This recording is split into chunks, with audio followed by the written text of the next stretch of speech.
Bonjour à toutes et tous, merci d'être avec nous pour ce nouvel épisode de La Grande Hache, l'émission d'histoire du média. Marc Bloch entre au Panthéon, vous ne pouvez pas ne pas le savoir. Marc Bloch, le résistant, torturé, assassiné par la Gestapo en 1944, après avoir été arrêté par des Français à la solde de l'occupant nazi.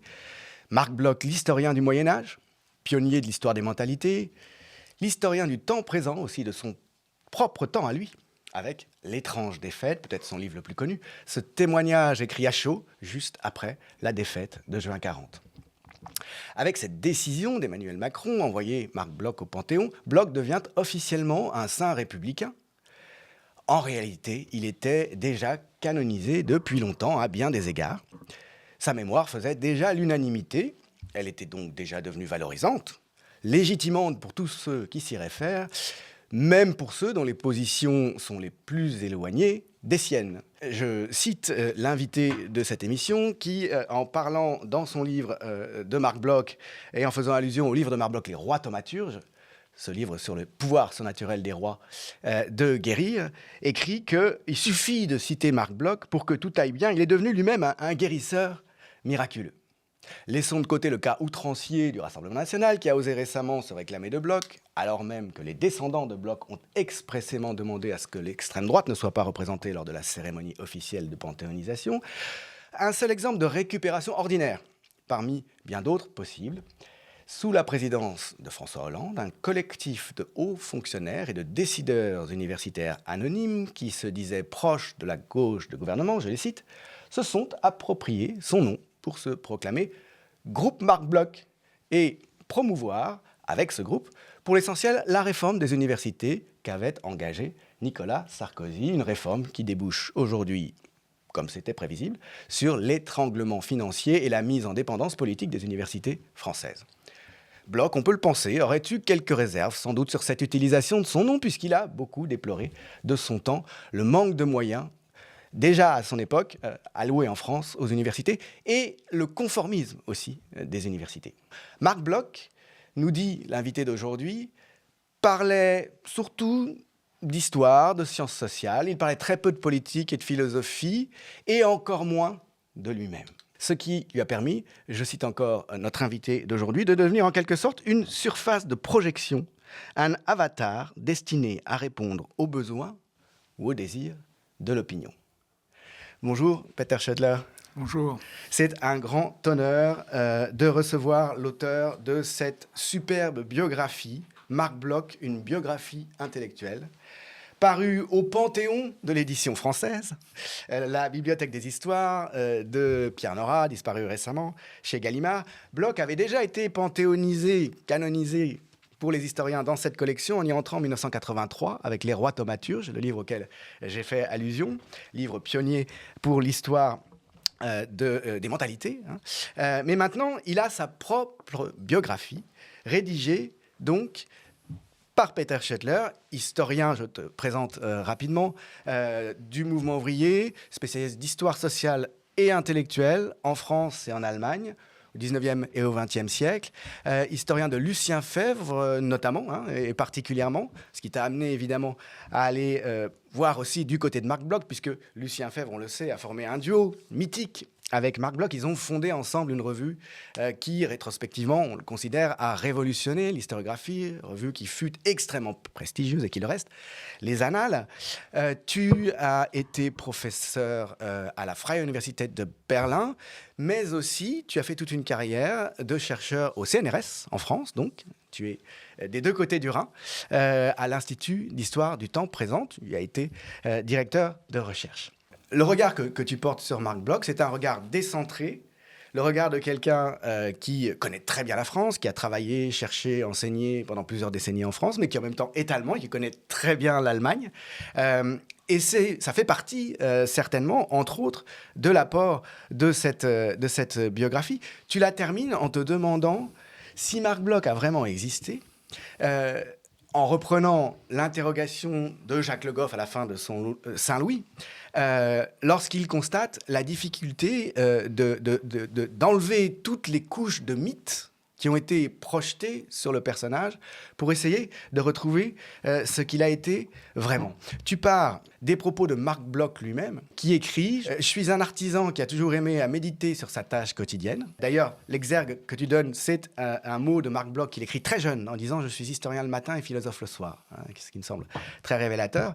Mais il dit aussi « Je suis un compagnon qui a manié la toise et le niveau, donc les outils, sans pour autant se croire mathématicien ». C'est-à-dire qu'il avait très peur, il ne voulait pas penser au-dessus de ses moyens, pourrait-on dire peut-être aujourd'hui, ou se risquer en tout cas à des propositions générales. Il voulait rester à sa place et en même temps, il avait, de manière presque irrépressible, le besoin de donner un sens à ce qu'il faisait et une certaine idée de l'histoire.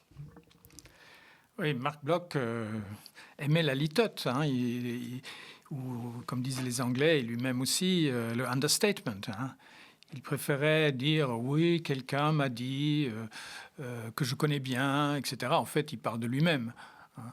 Contrairement à d'autres qui disent « je », lui, il disait très rarement « je ». De temps en temps, oui. De temps en temps, il fallait bien s'expliquer. Et de temps en temps, il le disait même d'une manière très brutale. Mais d'habitude, il était très, très retenu et très, très secret. C'était quelqu'un de très réservé, qui pouvait être assez froid, assez sévère. Ben, la réaction des gens, d'après les témoins, c'était ça. Les étudiants avaient peur de frapper à sa porte parce qu'il paraissait si sévère. Ils regardaient sous ses lunettes, il leur faisait peur. Tandis que d'autres étaient beaucoup plus joviales, etc. Marc Bloch n'allait jamais prendre un verre avec les étudiants dans les Weinstube de Strasbourg. Hein. Il avait une certaine distance.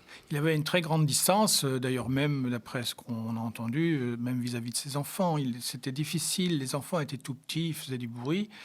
Il commençait à les accepter quand ils étaient un peu plus jeunes, quand ils devenaient en quelque sorte ses étudiants. Alors là, il pouvait leur expliquer le monde. Il considérait qu'avant, les enfants, c'était l'affaire des femmes. Sans doute, il y avait une division du travail au sein de son couple. On sait que son épouse, Simone, a évidemment une place très importante dans sa vie, mais qu'on ne voit quasiment pas, en fait, évidemment. Il avait une relation très forte avec elle. Il en était très proche, semble-t-il. Il a eu 6 enfants, il faut le rappeler au passage. Mais c'était sa sphère à elle, quoi. C'était sa sphère à elle, mais c'était aussi la sphère des petites mains. Il avait un certain nombre de... Il y avait une bonne, il y avait une cuisinière, etc. Ils avaient... à l'époque aussi les moyens grâce à un héritage de son épouse. Mais son épouse, apparemment, sans avoir fait de vraies études, était vraiment une interlocutrice.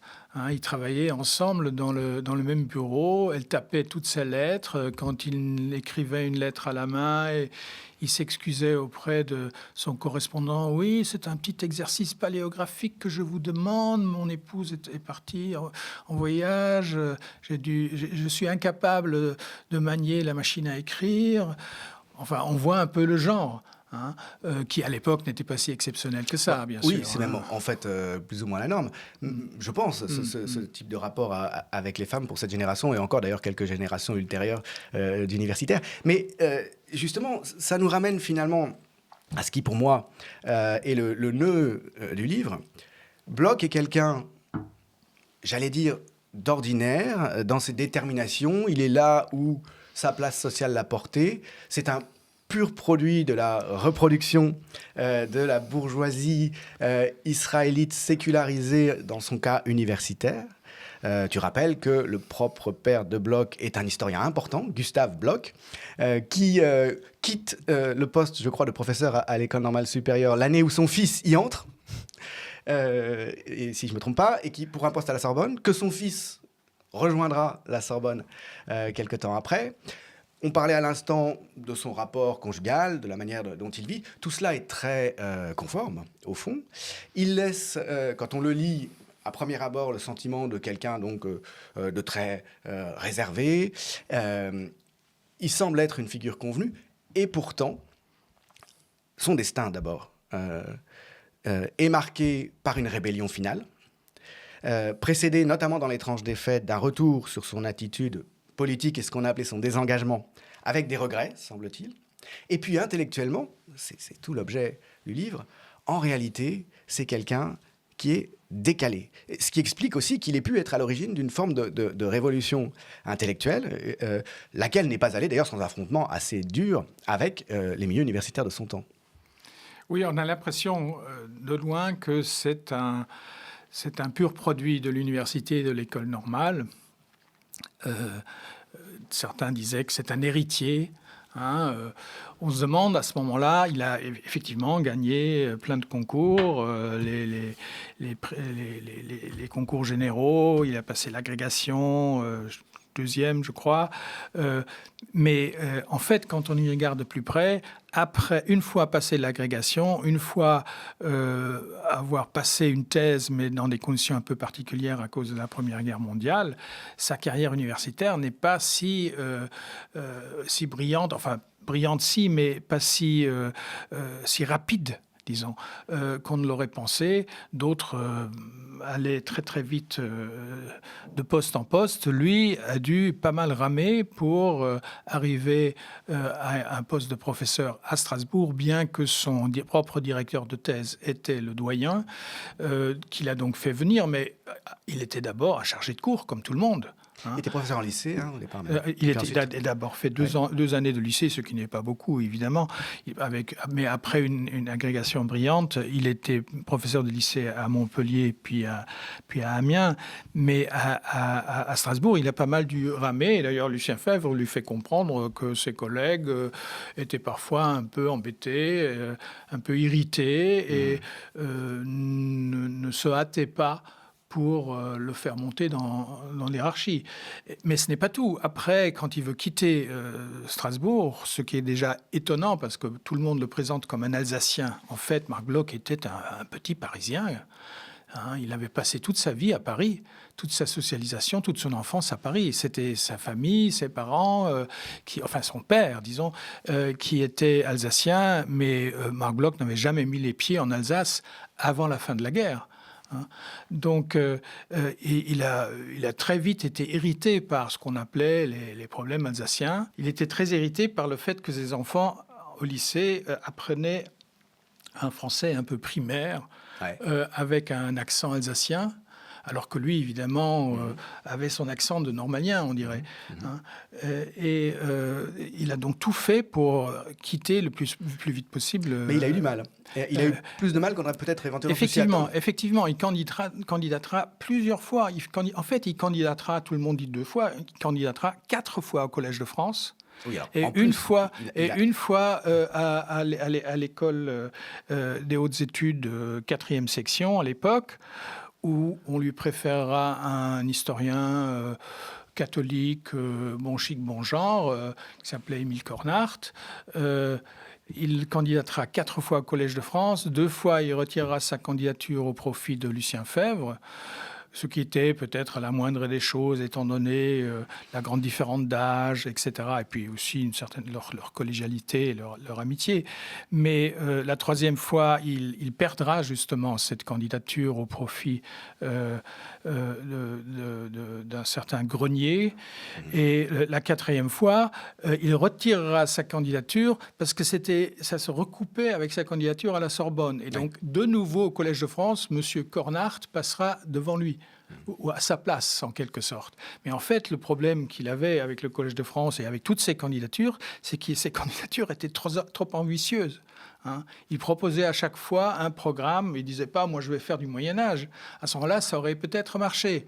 Mais en plus de tous les autres désavantages qu'il avait, et un de ces désavantages était certainement le nom de Bloch. Le fait d'être d'ascendance juive. D'être une ascendance juive.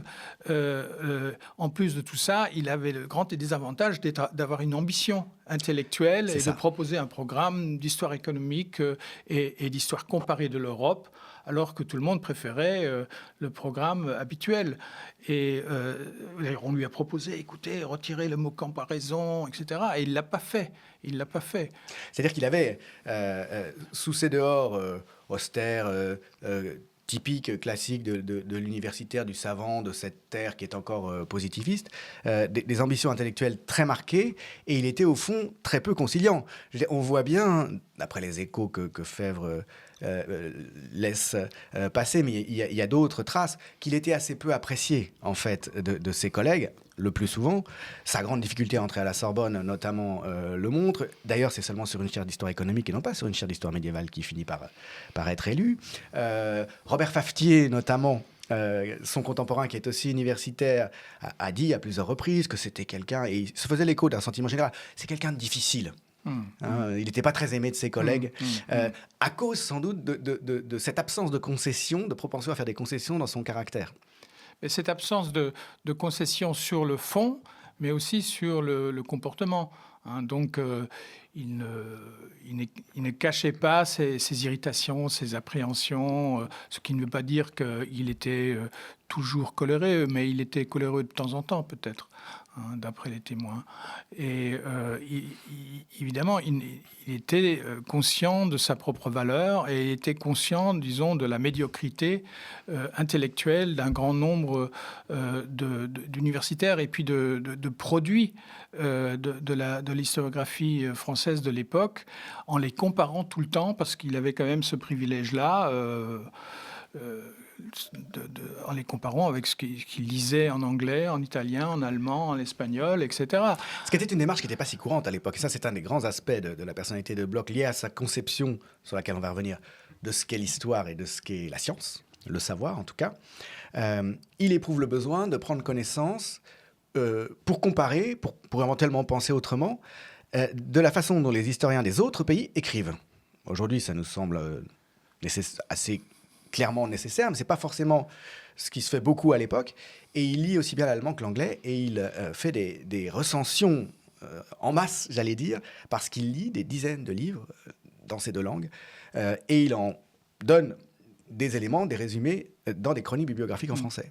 Oui, effectivement. Certains, comme Langlois et Seignebos, lisaient très bien l'anglais, publiaient même en Angleterre. C'était pas ça. L'anglais, ça allait encore. Mais l'allemand, c'était déjà beaucoup plus rare.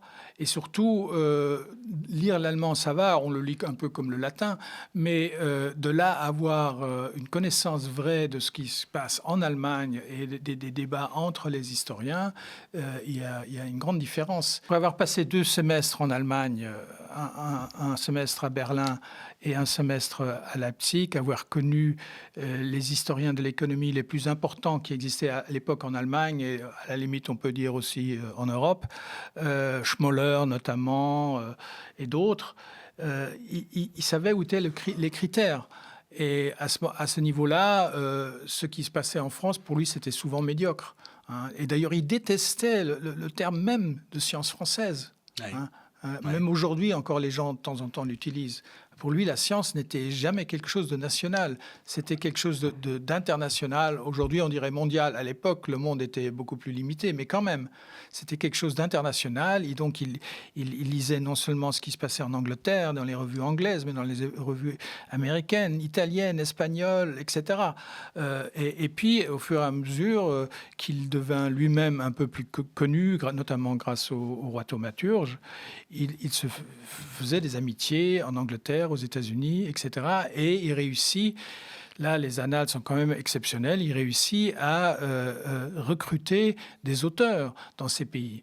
Il aurait aimé en recruter beaucoup plus, bien entendu, mais c'était déjà ça, un auteur japonais qui publie dans les annales. Alors, les Annales, donc, cette revue dont la démarche est absolument révolutionnaire, qui est fondée en 1929, elle correspond à un projet qui donc est en discordance avec les habitudes intellectuelles et universitaires du temps, dont l'enjeu impose notamment de faire écrire des collègues qui viennent d'autres horizons et de lire et de parler de travaux qui viennent d'autres horizons. Le but au départ des Annales, c'est, si je me souviens bien, de s'adresser aux hommes d'action. N'est-ce pas ? Pas tout à fait, non. Pas tout à fait. Ça s'est imposé par l'éditeur Armand Collin, ouais. Qui justement, ce qu'aujourd'hui on appelle le large public. À l'époque, on disait, bon, les hommes d'action, parce qu'évidemment, on ne parlait pas des femmes lectrices. Non, donc, c'était les chefs d'entreprise, les banquiers. D'ailleurs, il y en aura quelques-uns qui publieront effectivement dans les annales, les médecins, etc. Donc, un public plus général. Ça s'adressait au-delà du cercle des simples universitaires. Absolument. Avec un débouché dans le monde social pour une effectivité finalement les résultats de ces recherches. Oui, oui. Et comme c'est une revue d'histoire économique et d'économie et de sociologie, si on peut dire, il s'agissait de dépasser justement l'érudition historique classique en faveur d'analyse de société. Hein. Et à l'origine, la revue est un produit de la Première Guerre mondiale et de la réflexion d'un certain nombre d'auteurs, et notamment, en l'occurrence, Lucien Febvre, qui était quand même de 8 ans plus âgé que Bloch, donc qui avait déjà une expérience, disons, sociale, sociopolitique un peu plus large, qui avait d'ailleurs aussi déjà une chaire avant d'atterrir à Strasbourg. Il avait été titulaire d'une chaire à Dijon, donc avait formé ce projet d'une revue internationale d'histoire économique. Et un des titres envisagés au début, c'était même carrément « Annales économiques », sans histoire. Hein. Et quand on voit les premiers exposés, on se rend compte que c'était finalement une sorte de variante de l'année sociologique des Durkheimiens. Et la difficulté, c'était de l'utopie. Faire une revue internationale après ce cataclysme, oui, c'était une idée sympathique, mais on n'en était pas encore là. La démobilisation culturelle et intellectuelle n'avait pas encore vraiment lieu. Hein. Les congrès internationaux qui avaient eu lieu excluaient encore systématiquement les représentants des pays de l'Axe, c'est-à-dire en fait les perdants. Les perdants n'étaient pas... Les Allemands et leurs alliés. On refusait de parler aux perdants. Aujourd'hui, il faut faire attention de ne pas comparer ça avec la situation, disons, après 1945. Hein, parce que, bon, avec la Shoah, évidemment, cette Deuxième Guerre mondiale a une dimension totalement différente.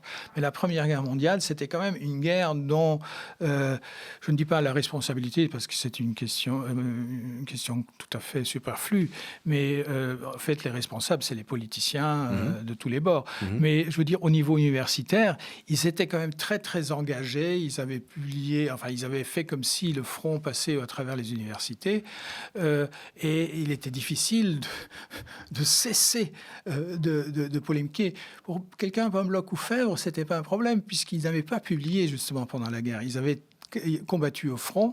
Bloch a publié un petit compte-rendu pendant la guerre, d'ailleurs sur un auteur allemand très connu. Et sinon, il revenait de la guerre avec l'intention de changer et de bâtir un monde nouveau. Ils n'étaient pas les seuls, il y en avait d'autres, notamment en Belgique, le grand historien belge qui était un peu leur modèle, Henri Pirenne, qui avait fait 18 mois quand même de déportation en Allemagne et pourtant revenait avec dans ses valises une histoire de l'Europe. Hein, donc il y avait le besoin d'un changement de perspective. Mais ce n'était pas partout qu'on voyait les choses comme ça. Donc, ils avaient un problème de financement. Alors, le seul espoir à l'époque pour fonder une revue internationale, c'était les Américains, évidemment. C'était les fondations américaines. Et c'est là qu'allait leur demande. Finalement, c'était refusé. Mais ce n'a pas été refusé seulement à cause des Américains. J'ai l'impression, c'est évidemment difficile à prouver à 100%, mais j'ai l'impression qu'il y a aussi pas mal de sabotage, si on peut dire, et de concurrence qui ont joué, parce qu'à ce moment-là, évidemment, les deux petits professeurs que personne ne connaissait à Strasbourg seraient du jour au lendemain devenus les directeurs ou les secrétaires d'une revue internationale dirigée par Pirenne et auraient eu une aura intellectuelle, une importance intellectuelle que certains voyaient d'un mauvais œil. Donc ça a tiré... Ça a duré... bousculé les hiérarchies universitaires directement. Oui, et puis des petits jaloux de deuxième et troisième zone, enfin je ne dirais pas les noms, mais qui après d'ailleurs pendant la Deuxième Guerre mondiale s'arrangeront aussi avec les Allemands. C'est toujours le même type d'opportunistes qu'on retrouve.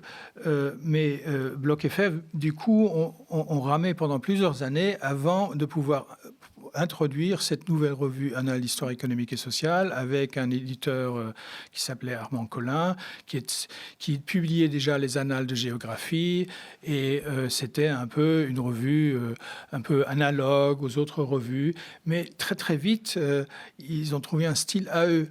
Hein. C'était une revue avec 3-4 articles seulement, Et tout le reste, c'était une sorte de magazine, on dirait aujourd'hui, hein. C'est-à-dire des petites notices, des comptes rendus, Des recensions. des recensions, des avertissements. Ceci aura tel congrès se tiendra là-bas. Et puis aussi avec des opinions quand même un peu non conformistes des deux directeurs, qui de temps en temps publiaient des entrées, des éditoriaux signés les directeurs, mais de temps en temps, tout simplement, Bloch ou Febvre publiaient des commentaires, par exemple, sur des choses que normalement on ne fait pas, qui sont de l'ordre de la diplomatie. Par exemple, ils critiquaient les congrès internationaux. Ils critiquaient le fait que les congrès internationaux étaient des événements diplomatiques, mais sans intérêt scientifique. Parce que, en fait, les historiens du monde entier, enfin plus ou moins, qui venaient, faisaient leur discours, je ne sais pas, de 20 minutes, 30 minutes, et puis après, c'était au suivant, il n'y avait pas de vrai débat, etc. La seule bonne chose des congrès internationaux à l'époque, il ne faut pas l'oublier, il n'y avait pas encore de colloques à l'époque, donc c'est le seul moyen de faire connaissance de gens qu'on ne connaissait que par écrit. Dès le premier numéro des Annales, Marc Bloch et Febvre publient des auteurs allemands. Recrutent au moment du congrès d'Oslo 1928, ils recrutent des auteurs germanophones pour les publier dans les premiers numéros des Annales. Et il existe des correspondances, enfin certaines ont été perdues, mais il existe des correspondances qui montrent très bien à la fois la bonne volonté des deux Français, mais aussi la bonne volonté de certains auteurs allemands, mais toutes les difficultés. Toutes les difficultés. Par exemple, tout le courrier ne passe pas. Enfin, le courrier pour Strasbourg, ça ne passe pas par Kehl, ça ne passe pas par l'Allemagne, ça passe par Paris. Pour visiter un professeur à Strasbourg, il faut également passer par Paris, il faut un visa, etc. Là, au début, c'est même carrément interdit. Il n'est pas question pour Marc Bloch et Lucien Febvre de passer carrément le Rhin. Non. Ce qu'ils font, c'est effectivement, ils enseignent pendant un certain temps à Mayence, mais ils enseignent devant des étudiants en bleu horizon. C'est-à-dire qu'ils enseignent en fait à des soldats, à des officiers. Il n'y a jamais de contact direct avec la population allemande qui est occupée.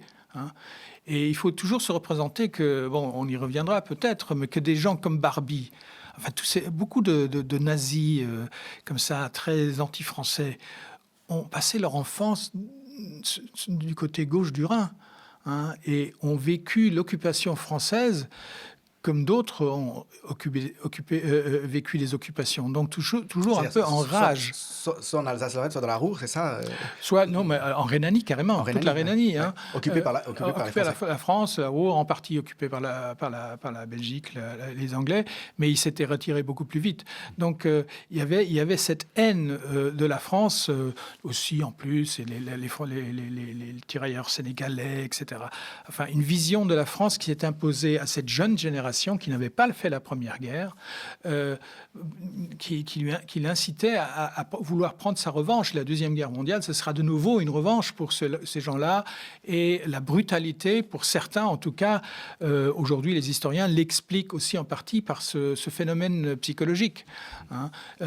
Quand quelqu'un comme Barbie entend le mot franc-tireur, pour lui directement ça fait clic, parce que les francs-tireurs pendant la Première Guerre mondiale, et d'ailleurs pendant la guerre franco-prusse de 70-71 déjà, francs-tireurs, c'est des combattants sans uniforme, c'est des criminels pratiquement, qu'il faut qu'on a le droit de passer par les armes immédiatement.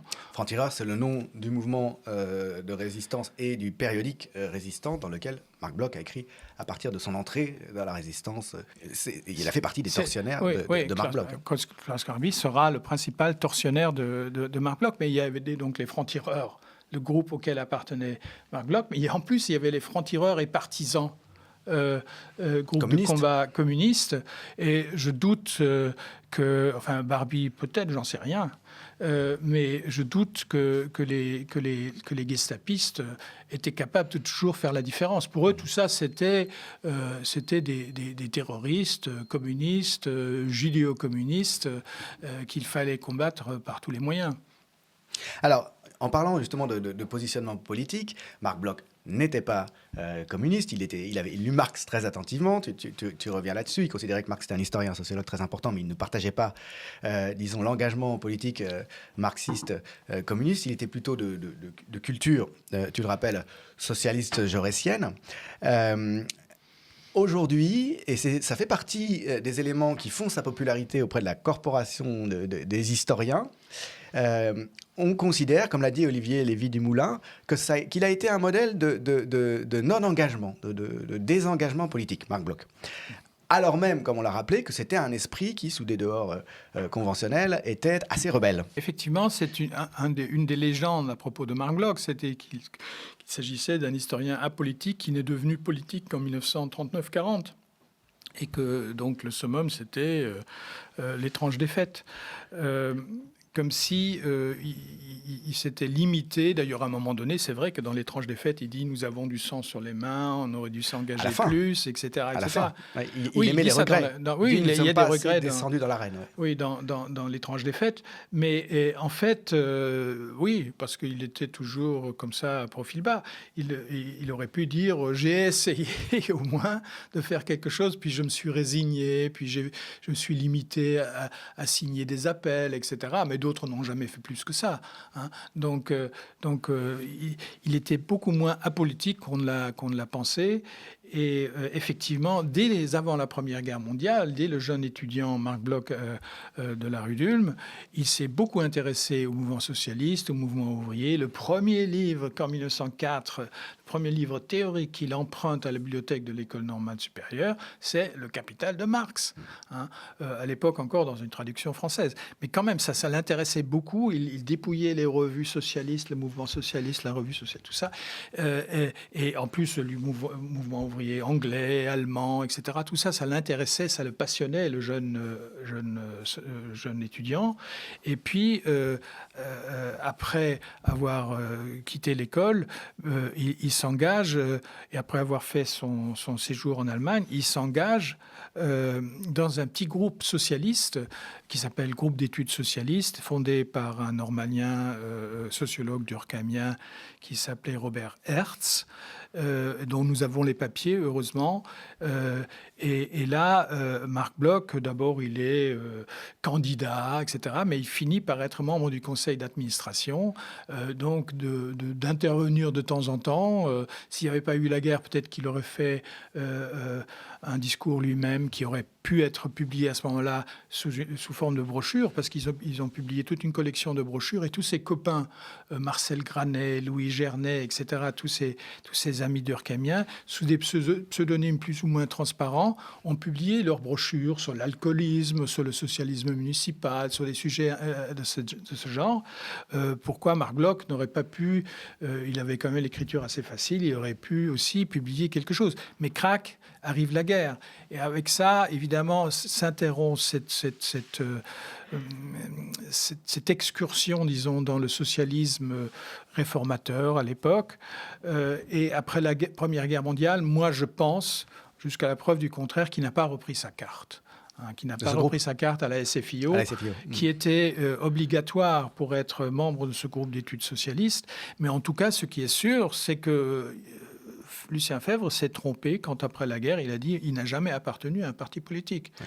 Et évidemment, la voix de Lucien Febvre a compté pour beaucoup de gens pour dire voilà, Marc Bloch n'a jamais appartenu. Il a appartenu à la CFIO et ses prises de position ultérieures, par exemple, dès après la Première Guerre mondiale, il signe un grand appel en faveur des coopératives ouvrières.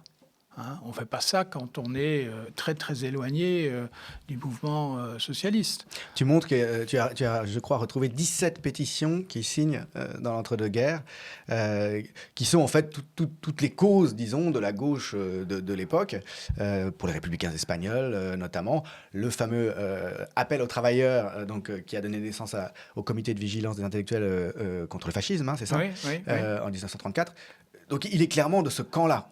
Absolument. Mais là aussi, c'est, à mon avis, un mécanisme psychologique très simple. Il habite à Strasbourg, n'oublions pas. C'est pas aux Strasbourgeois qu'on va demander les signatures en premier. Oui. Hein. Oui. Tout ça, ça se fait à Paris à l'époque. Hein, et aujourd'hui encore. Et lui-même, tu le dis, il n'est pas connu. C'est pas un intellectuel public. Oui, il n'est en fait. pas connu. Il commence à être connu un peu après les rois thaumaturges, mais c'est un succès académique. Hein. Peut-être même plus international qu'on ne le pense, puisque dans le livre, comme tu l'as peut-être déjà vu, dans le livre, je fais remarquer que les rois thaumaturges ont eu droit à un compte-rendu dans la revue internationale de psychanalyse de la part de Ernest Jones, qui était quand même le bras droit de Sigmund Freud, hein, qui fait un commentaire assez cocasse de ce livre que Bloch, évidemment, n'a sûrement jamais vu. Mais donc, Bloch ne signe que quand on lui demande, et les demandes affluent plutôt dans les années 30, et surtout à partir du moment où il est professeur à la Sorbonne. Hein. Mais moi, j'ai cherché dans tous les journaux, à droite et à gauche, mais on en trouvera sûrement encore d'autres. Hein. C'est sûrement pas complet, la liste que j'ai établie. J'aimerais bien, parce qu'on n'a pas énormément de temps, que l'on revienne maintenant sur la conception que Bloch développe de l'histoire. Est-ce que l'historien peut être neutre? À quelles conditions est-ce que l'histoire peut être objective? C'est l'objet notamment d'un texte qu'il écrit à la toute fin de sa vie, après qu'il a été privé de ses fonctions universitaires et avant qu'il rentre dans la Résistance, sans doute, ou à peu près au même moment, l'Apologie pour l'histoire, sans doute le texte le plus célèbre de Marc Bloch avec Les tranches des fêtes, Apologie pour l'histoire ou métier d'historien. C'est un livre qui est brandi très souvent aujourd'hui par la Corporation des historiens, presque comme un bréviaire, mais qui, à certains égards, peut apparaître comme désuet ou un peu décevant. Oui, enfin, désuet, décevant. Aujourd'hui, on ne le dirait plus. Mais il y a encore 40 ans, il faut se le rappeler, ou 50 ans, quelqu'un comme Georges Duby, qui était quand même un grand historien, a préfacé une édition de l'Apologie pour l'histoire où il disait finalement, non seulement Marc Bloch n'a pas lu assez Marx, à l'époque, tout le monde voulait être marxiste, mais c'est finalement assez banal ce qu'il dit. Ça ne représente pas une rupture épistémologique, comme on aurait dit. Or, aujourd'hui, on dirait plutôt que c'est un livre non seulement fascinant, mais c'est un livre, parce qu'on sait sur Bloch, mais c'est un livre extrêmement riche et extrêmement complexe, beaucoup plus complexe que ça ne semble. Au premier abord, et d'ailleurs le grand succès de vente, notamment en Amérique latine, où il s'appelle carrément Introduction à l'histoire. Ce livre est moins une simple introduction à l'histoire. On peut le lire comme ça, une première lecture, mais à la deuxième ou la troisième lecture, on se rend compte qu'il y a des couches beaucoup plus difficiles, puisqu'il résume en quelque sorte sa conception non seulement de l'histoire, mais je dirais presque de la vie, enfin en tout cas une sorte de philosophie secrète, une philosophie minimale, et qui montre que les déterminants de sa pensée ne sont pas forcément les mêmes que pour d'autres auteurs. Hein, enfin, on peut peut-être encore parler de Lucien Febvre, mais c'est vrai qu'avec tous les rapprochements possibles avec ses maîtres, Seigneur-Bosse, Langlois, Gabriel Monod, etc., Marc Bloch a développé une conception de l'histoire beaucoup plus moderne, beaucoup plus ouverte sur la sociologie. Ça, c'est évidemment la première chose. Sauf que les adversaires de Bloch aujourd'hui commencent immédiatement à dire « oui, il est trop exagéré du côté de Durkheim ». Non. Durkheim, Simian, Alvax étaient pour lui effectivement des atouts théoriques dont qu'il fallait utiliser, ce qui ne veut pas du tout dire qu'ils signaient carrément tout ce qu'ils avaient dit. C'est pas ça le problème. Le problème, c'était qu'ils avaient propulsé une histoire qui réfléchissait. Une histoire qui ne racontait pas simplement, qui n'était pas au centre les événements, les biographies, etc. Et pas non plus simplement le compter les sacs dans les ports de Séville. Hein. Avec une question permanente chez Bloch et qui reste très moderne, la question de l'influence des catégories de pensée, des idées, sur la réalité de la société. Typiquement, la façon dont se pense la société elle-même est, selon lui, plus déterminante que les conditions économiques et sociales objectives matérielles pour déterminer l'existence des classes sociales. C'est typiquement ces liens entre idées entre les mots et les choses, en quelque sorte, puisque c'est aussi quelqu'un qui réfléchit beaucoup sur le changement de sens des mots, sur le fait que les mots sont trop peurs, qu'on les retrouve à chaque époque, mais qui veulent dire des choses différentes. Les Annales avaient une rubrique à eux qui s'appelait « Les mots et les choses ». Mais il faut le rappeler, d'un ouvrage célèbre de Michel Foucault, qui marque et les mots et les choses. Et cette rubrique part immédiatement d'un compte-rendu sur une revue allemande qui s'appelle Wörter und Sachen. Là aussi, il y a immédiatement ce transfert culturel qui s'opère, et la sémantique historique telle que Bloch la propage notamment dans l'apologie pour l'histoire est aussi une réflexion qui se trouve dans d'autres pays, c'est-à-dire que c'est une réflexion nouvelle, moderne, qui dépasse l'historiographie du 19e siècle, ce que certains, et toi aussi, appellent le positivisme du 19e siècle. Ça dépasse, mais ça dépasse dans une perspective évidemment internationale. Ce n'est pas une spécificité, ce n'est pas un produit de Paris, pour le dire comme ça. J'aimerais avoir ton regard sur une question qui traverse l'apologie pour l'histoire, qui est celle de la valeur des enseignements de l'histoire pour le présent, de la possibilité éventuellement de juger le passé depuis le présent.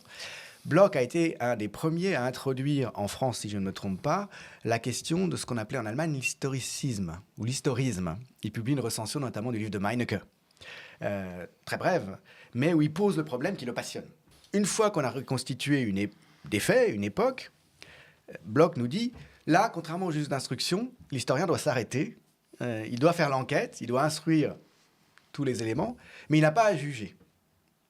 Parce que, dit-il, ça n'aurait pas de sens, les valeurs changent selon les périodes.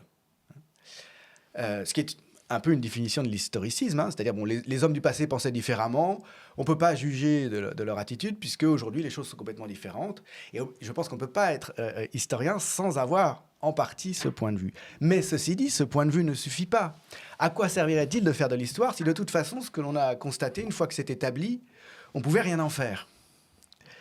Oui, comme la plupart du temps, les notions, je dirais pas concepts, les notions du genre historisme ou historicisme, etc., ont plusieurs définitions possibles. On pourrait les lire comme ça, et donc on peut en débattre éternellement.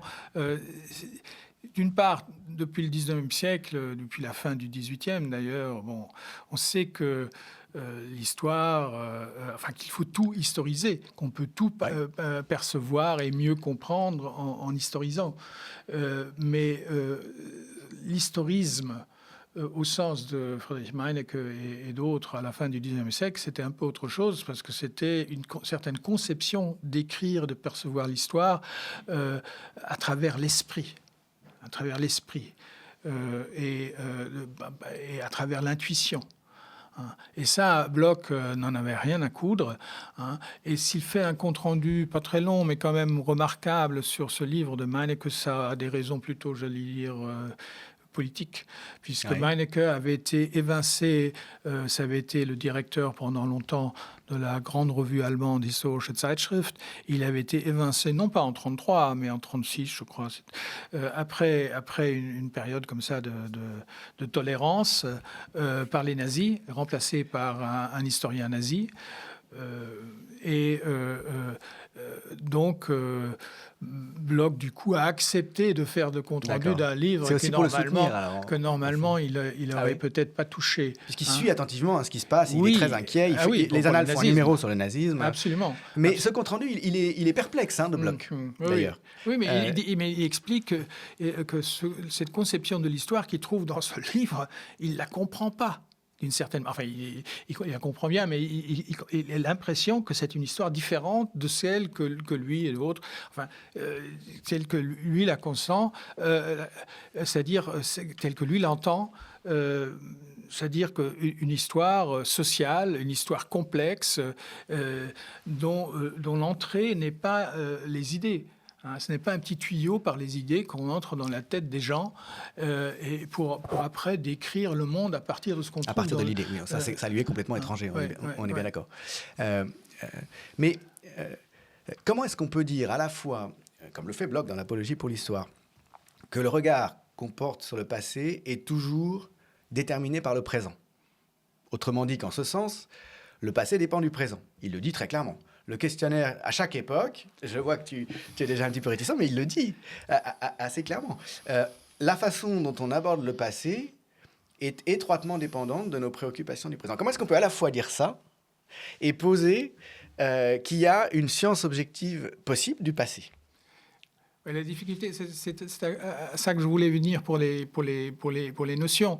La difficulté, c'est évidemment de décortiquer d'abord ce genre de questions.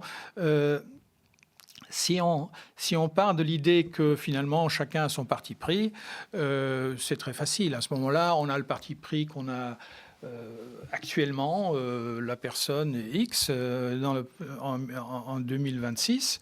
Et puis après, avec ça, on va faire de l'histoire et on va être plus ou moins autocritique ou réflexif quant aux résultats. Mais c'est pas ce que pensait Bloch, à mon avis, de partir du présent. Pour lui, c'était le présent déjà incluait une sorte d'analyse du présent, c'est-à-dire un concept du présent qui n'était pas spontané, j'allais dire, hein, qui n'était pas intuitif. Ce n'est pas le présent intuitif. Ce n'est pas parce qu'aujourd'hui on a un problème X qu'on va s'intéresser au problème X à la fin du Moyen-Âge. Pour toi, il n'y a pas ça dans la façon dont il pose les choses. Non, je crois parce que c'est souvent comme ça qu'on le prend, hein, et on le loue pour cela. Enfin, on souligne très souvent cela d'une manière un petit peu naïve, puisque si on prend ça au pied de la lettre, dans ce cas-là, le relativisme se trouve pleinement validé.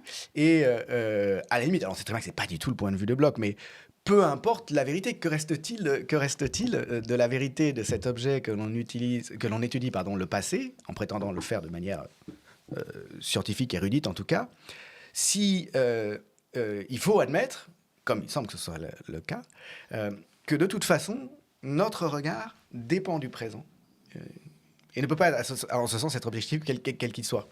J'allais dire, il ne dépend pas tellement du présent que de notre pensée. Donc, en fait, le regard que nous avons sur le présent est aussi déjà... Le mot construit est de nouveau sujet à malentendu. Mais en fait, c'est ça. C'est-à-dire, on peut utiliser un vocabulaire kantien à ce moment-là. C'est évidemment à partir d'une certaine pensée, construction théorique, concept, etc., Max Weber en a beaucoup parlé, qu'on entrevoit le présent, mais qu'on entrevoit le passé tout autant.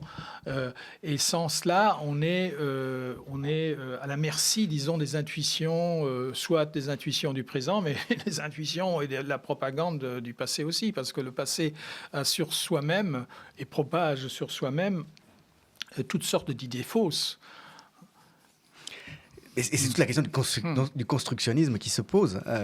Mais c'est une alternative ruineuse de dire soit on est subjectiviste, soit on est objectiviste. On ne peut pas poser une alternative comme ça, j'en suis bien d'accord. C'est pas comme ça, non. Mais de là à abandonner l'idée de vérité, c'est impossible. C'est un pas. C'est impossible. Et comme dit le mot que Bloch voulait avoir sur sa tombe, dilexit veritatem, pour lui, la vérité, ça existait, et c'était en tout cas quelque chose de souhaitable, qu'on n'abandonnait pas. Marc Bloch avait un certain nombre de devises, de mots d'ordre qui lui permettaient de tenir le cap en quelque sorte, malgré toutes les difficultés philosophiques, etc. Et puis justement, il n'était pas mathématicien ni philosophe au sens classique du terme, mais il savait que dilexit veritatem, c'était quelque chose qui pouvait le guider.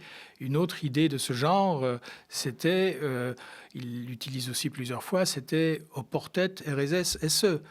Cette formule qui vient de Saint Paul et que d'autres, Lucien Febvre et d'autres ont également utilisée, mais qui veut dire que il faut y avoir des déviances. Il est nécessaire qu'il y ait aussi des hérétiques. Pour qu'il y ait une ligne droite, il faut qu'il y ait des déviances. hein, même au sens du christianisme pour saint Paul, mais pour nous aujourd'hui, c'est la même chose.